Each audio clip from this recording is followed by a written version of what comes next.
보험 전문가 보험 영양사입니다. 여러분, 보험금 청구 후 예상치 못한 거절 통보 받아보신 적이 있으신가요? 오늘은 보험금 청구 조사에서 고객님들이 무심코 사용하는 표현이 어떻게 정당한 보험금 수령을 방해하는지 알려드리겠습니다. 청구 과정에서 반드시 피해야 할 5가지 결정적인 말실수를 소개해드리겠습니다. 이 영상을 끝까지 시청하신다면 일상적으로 사용하는 표현 중 보험금 지급을 가로막는 치명적인 요소가 무엇인지 정확히 이해하실 수 있습니다. 본격적인 설명에 앞서 지속적으로 실용적인 보험 지식을 전달받을 수 있도록 구독과 좋아요를 눌러주시길 바랍니다.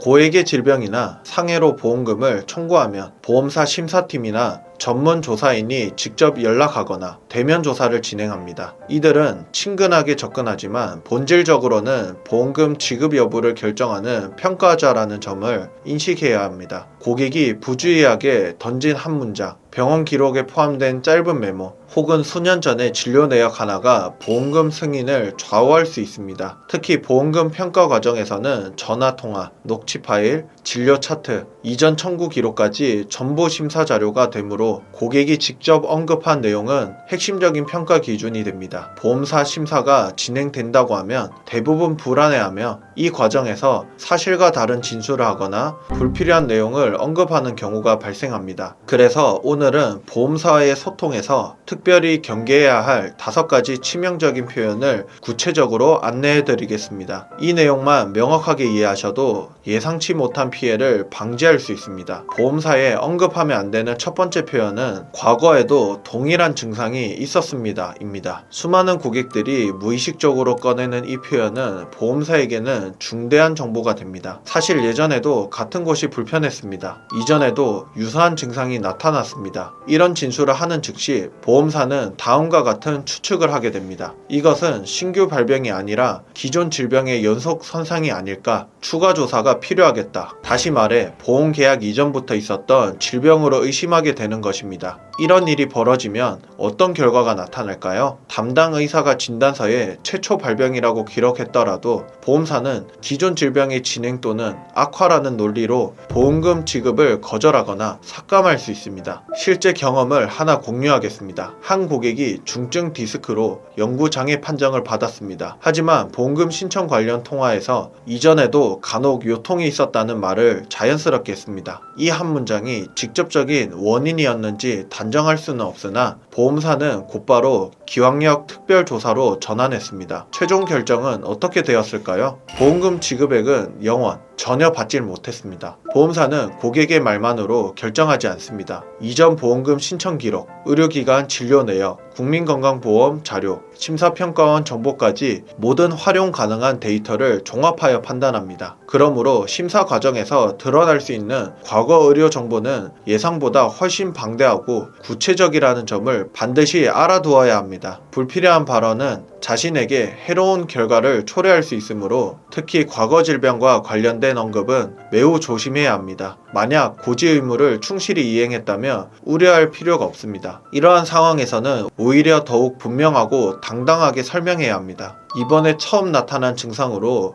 의료기관을 방문했습니다. 이전에는 이러한 증상을 겪은 적이 없습니다. 이렇게 사실을 명확하고 정확하게 전달하는 것이 필요합니다. 보험사에 언급하면 안 되는 두 번째 표현은 온라인에서 확인하니 보험금이 나온다고 하던데요 입니다. 이러한 상황에서는 보험금이 지급되는 것으로 압니다. 인터넷 카페에서 정보를 얻어 신청합니다. 이런 진술은 상당히 위험합니다. 보험사는 이런 말을 들으면 신청 근거가 모호하다, 치료가 아닌 보험금 수령이 목적이다 라고 판단할 수 있습니다. 보험사도 궁극적으로 이익을 추구하는 기업입니다. 그래서 약관상 근거가 애매하거나 의료적 필요성이 명확하지 않는 신청에 대해서는 지급을 거절할 수 있습니다. 심각한 경우에는 보험 사기 의심권으로 분류될 가능성도 있습니다. 실제로 목격한 안타까운 사례가 있습니다. 어떤 분이 온라인에서 이런 식으로 운전자 보험 보상금을 받을 수 있다는 글을 발견했습니다. 이분은 저는 가족과 함께 정기적으로 가벼운 사고를 반복하여 계속해서 보험금을 신청했습니다. 그러나 결국 보험사에 적발되어 계약 취소, 블랙리스트 등록 등 중대한 불이익을 당하게 되었습니다. 보험금은 진단이 우선되고 그에 따른 보장 요건에 충족될 때 자연스럽게 지급되는 체계입니다. 다른 사람이 받았다고 해서 맹목적으로 모방하거나 무리하게 신청해서는 안 됩니다. 진단을 받은 후 보험 상담사가 이 항목은 보험금 신청이 가능합니다 라고 안내해 주었을 때 그 근거를 토대로 확인하고 진행해야 합니다. 치료를 받는 과정에서 보장 항목에 포함된다는 설명을 듣고 신청을 진행했습니다. 이렇게 구체적인 근거와 경위를 함께 제시한다면 정당한 보험금은 문제없이 수령할 수 있습니다. 보험사에 언급하면 안 되는 세 번째 표현은 단지 예방 차원에서 의료기관에 방문했습니다 입니다. 특히 이 표현은 종합검진, 내시경, MRI, CT, 초음파 검사 신청 시 빈번하게 발생할 수 있는 실수입니다. 이 한 문장만으로도 보험금이 완전히 거절될 수 있습니다. 왜 이토록 위험할까요? 보험사가 가장 중시하는 것은 바로 치료 목적이기 때문입니다. 모든 실손보험 계약에는 다음과 같은 핵심 조항이 반드시 명시되어 있습니다. 치료를 목적으로 한 의료행위에 한해서만 보장합니다. 즉, 치료 목적이 분명해야만 보험금 수령 대상이 되는 겁니다. 아무리 많은 진료비가 청구되었더라도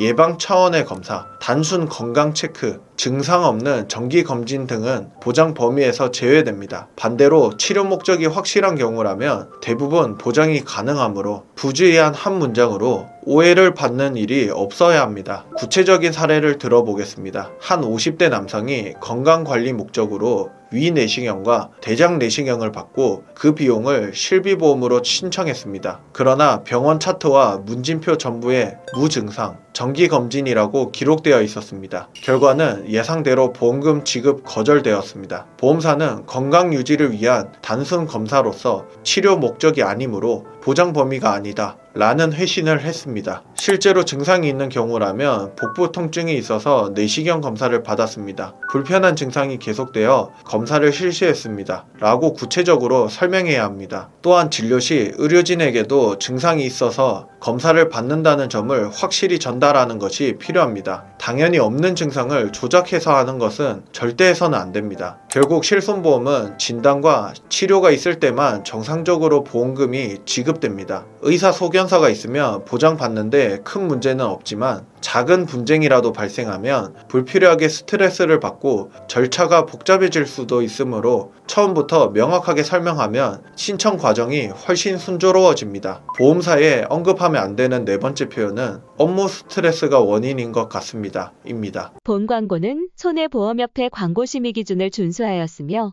유효기간은 심의일로부터 1년입니다.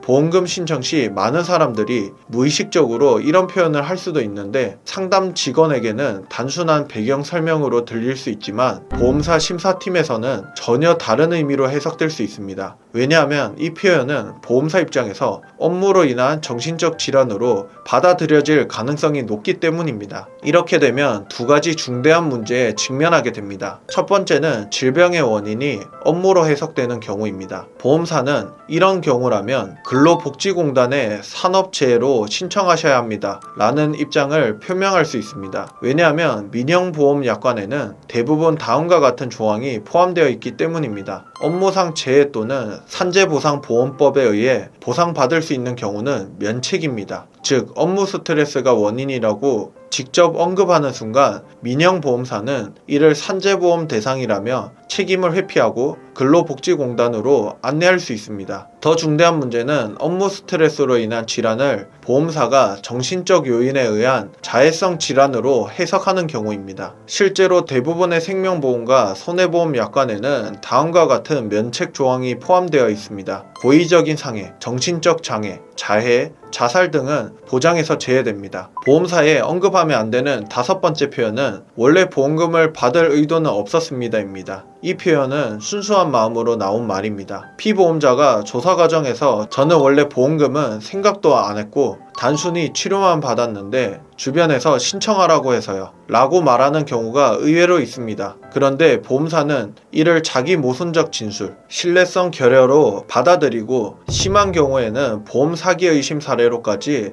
확대 해석될 수 있습니다. 왜냐하면 보험금 신청은 단순히 병원 영수증만 제출하는 것이 아니라 치료 목적과 약관 충족, 신청의 정당성을 스스로 입증하는 절차이기 때문입니다. 신청인 본인이 조사 과정에서 보험금 받을 의도는 없었습니다. 그냥 치료만 받았습니다 라고 하면 심각한 문제가 될 수 있습니다. 보험사는 보장 사유가 불분명하다, 본인 스스로도 지급 대상이 아니라고 인식하고 있다 라고 해석할 수 있습니다. 보험금 신청은 단순 서류 제출이 아니라 치료 목적과 보장 조건 충족 여부, 그리고 신청의 정당성을 입증하는 과정입니다. 따라서 신청인의 발언은 신뢰도를 높이는 중요한 근거인데 스스로 모호하게 표현하거나 의구심을 불러일으키는 말을 하면 보험사는 심사를 보류하거나 거절 사유로 기록할 수 있다는 점을 반드시 기억해야 합니다. 또한 보험사들은 고액 신청이나 반복적인 신청건에 대해서는 신청인의 통화 녹취, 진술의 일관성, 과거 병력과의 연관성까지 세밀하게 분석합니다. 이 과정에서 자기 부정적인 발언이 나오면 보험사는 보장 조건도 확인하지 않고 무분별하게 신청하는 것으로 판단할 수 있고, 더 나아가 고의적 신청이나 도덕적 해이로 의심되는 사례로 분류할 수도 있습니다. 실제로 한 여성 고객은 피부과 치료를 받은 후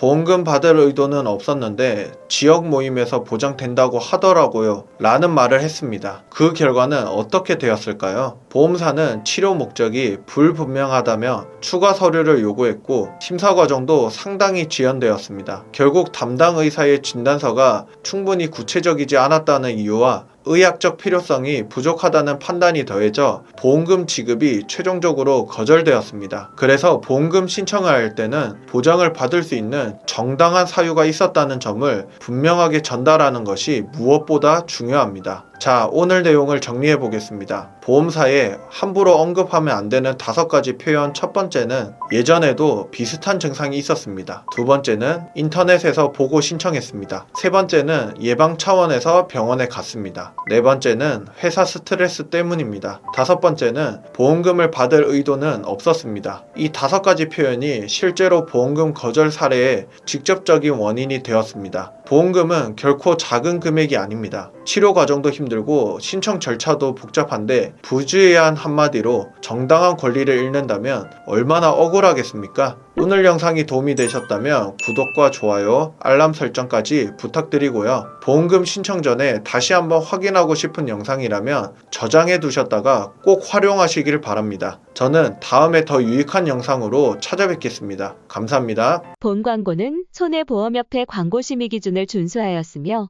유효기간은 심의일로부터 1년입니다.